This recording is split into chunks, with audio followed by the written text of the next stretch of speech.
Mr. Mangold, production notes tell me that particularly the driving scenes have been important to you, and I just heard the other interview where you were talking about making it feel real and not another Fast and Furious. How did you prepare for that?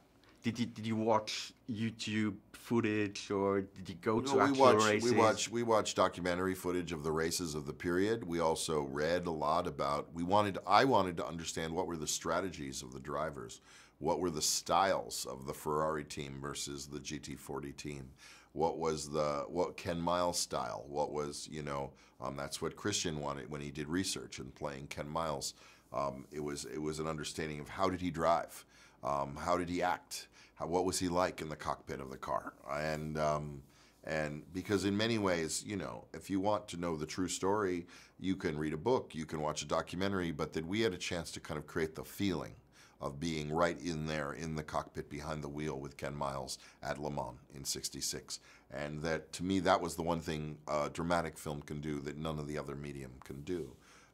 So it was important to me that we try and do it with real cars and put the actors in real cars and shoot them moving through space, that you get the vibrations, the wind, the light moving, the feeling of the proximity of the drivers near them, only inches away on either side, moving at 200 miles an hour. These were all, to me, the things that you never see watching motorsports on television, which is just a lot of, panning shots of cars. You never know what's going on inside each car. You never know the drama of how they're feeling. Are they exhausted? Is the car overheating? Is the gearbox hot? Are the brakes giving out? Is the road too wet? Do they not have traction? Are their tires going bald? We don't know anything. We just watch them pull in and listen to sportscasters speculate. So that, to me, what we could offer was this feeling of being right there at ground zero with the driver. Yeah, interesting that you mentioned that, because a popular criticism of racing movies, particularly from outside the motorsport community, is they're being shooted unrealistic.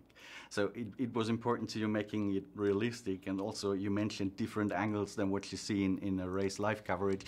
Is that where it comes from, feeling unrealistic to the hardcore? Well, it's interesting. I haven't heard, first of all, when people talk about racing movies, there are so few. Well, how can anyone make any, other than Ron Howard's movie in the last decade, how many have there been? And then you have to go back to Steve McQueen with Le Mans or Frankenheimer's Grand Prix. But, I don't see that many. I guess Senya and Heart Like a Wheel, I can think of a couple others. But they're very few and far between, the race movies. Stallone won a couple of years ago. Oh, but okay.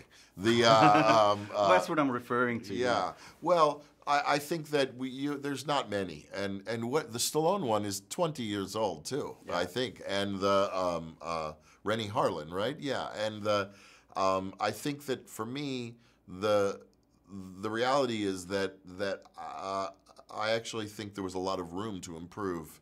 I actually think, though, the Steve McQueen, Le Mans and Grand Prix.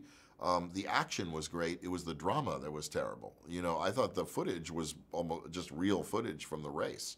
And so it certainly felt real. But that the writing and the stories were terrible. That's probably why it's popular in the racing community and not so much outside. Yeah, Steve McQueen looks amazing. James Garner is a great-looking hero behind the wheel. And the way they shot the races in those films was really unique. They weren't period films when they were made, so they actually put cameras on the track in Monte Carlo or in Le Mans, but we didn't have that advantage. We're making a film long after the tracks have changed, so we had to recreate those tracks. We didn't only have to put the cars on them, but we had to somehow find a way to create Le Mans from the air. Yeah, which is amazing. I've been to the modern Le Mans a couple of times, but I haven't seen the 60s Le Mans, of course. I read in production notes that you had a one-to-one, full-scale Le Mans replica, so to say. Yes, we built Le Mans. We built, first of all, the grandstand we built in an airport in Southern California on a runway.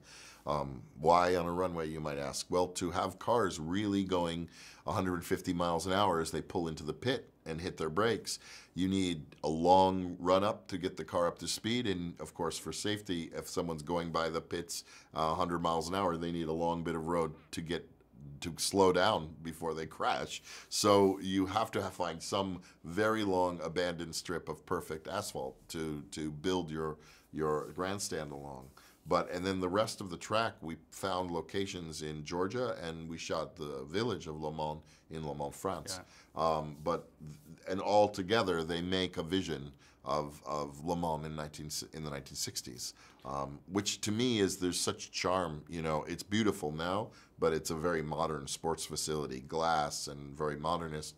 But the charm then was that the innocence, you know, of the race, and that it was a small event in a small village, and that the town would come out and everyone would have picnics along the walls of the racetrack. I mean, people would be waving with umbrellas in the rain as cars went by at 200 miles an hour. Yeah. Of course, nothing like that for safety reasons, can happen anymore. You mentioned the cars. I read that a couple of replica cars have been built that were actually driving, I assume. Of course. What happened with them after shooting?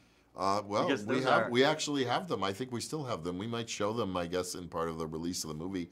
But we had 30 cars we built and maintained to be able to put up our races, and we had a continuous body shop and a continuous garage mechanics to keep them on the road. You know, and the body shop was, of course, because the cars changed every year. So we cover from 1959 all the way through 66, 67.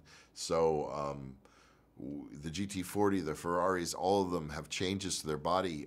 They get repaired. They put new spoilers, new different things on the car. So we're always having to update them. Also, if we're doing a scene late in the race, they're covered with dirt.